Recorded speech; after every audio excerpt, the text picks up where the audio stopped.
আমরা কাল রাত থেকে এখন পর্যন্ত কোনো আওয়ামী লীগের ছিটে ফোঁটা অন্তত শাহবাগ পল্টনের আশেপাশে পাইনি।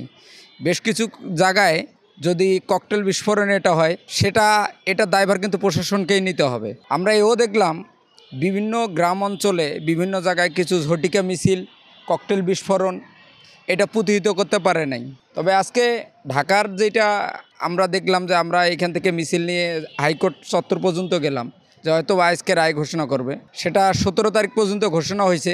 আর বর্তমান পরিস্থিতিতে লকডাউন মানুষ স্বাভাবিকভাবে চলাফেরা করতেছে, কিন্তু আমার কাছে মনে হচ্ছে যে এটা সেই দল আওয়ামী লীগ, যারা একমাত্র রাজপথেই তাদের প্রমাণ সেই হিসাবে দেয়। বাকি যেহেতু 2-3 দিন পেল, প্রশাসন থেকে শুরু করে সবাইকে সজাগ থাকতে হবে। এই আওয়ামী লীগের বিরুদ্ধে বিক্ষোভ কিন্তু দানা বেঁধে উঠেছিল। বিক্ষোভের বিস্ফোরণের প্রেক্ষিতে কিন্তু 5ই আগস্ট কিন্তু আওয়ামী লীগের পতন হয়েছিল।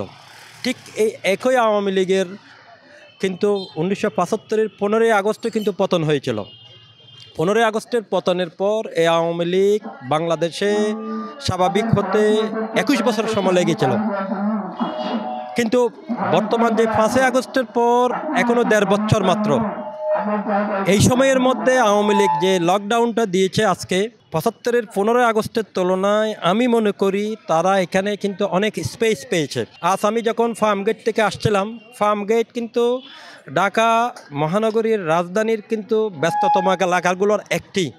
আসার পথে দেখলাম যে বাসগুলো প্রায় খালি, রোডঘাটে প্রতিদিনের মতো স্বাভাবিক কোনো জনসমাগম পথচারী দেখছি না।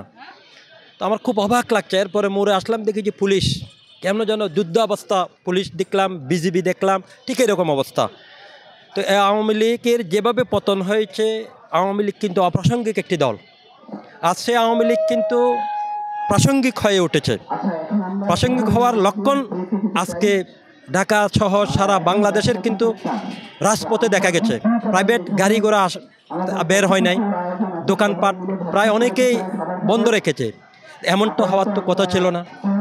এই ব্যর্থতা আওয়ামী লীগ কিন্তু এটা নিয়ে কিন্তু তারা উচ্ছ্বাস প্রকাশ করবে কিন্তু, হ্যাঁ।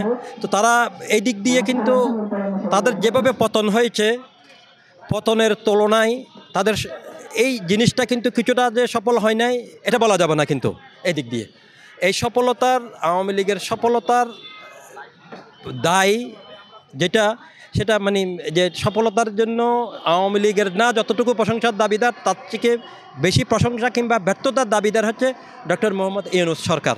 তারপর লকডাউন দেখেন, লকডাউন আজকে পালিত হচ্ছে।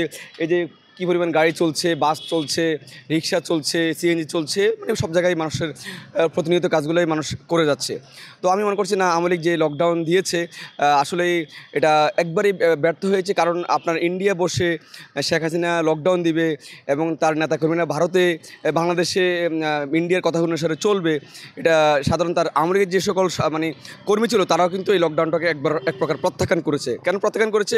ওরা দেখতে পাচ্ছে ওদের নেত্রী কিন্তু ভারতে বসে আছে, ওদের নেতাকর্মী ভারতে বসে আছে, ওরা কেন লকডাউন পালন করবে? ওরা মনে করছে আমার নেত্রী আমাদেরকে পালাই গেছে, আমরা কেন আমাদের এই ধরনের পালানোর নেত্রীর কথা শুনবো? অতএব লকডাউন আওয়ামী লীগের সাধারণ যে সমর্থন ছিল, ভোটার ছিল, তারাও এই লকডাউনটাকে প্রত্যাখ্যান করছে আমি মনে করছি।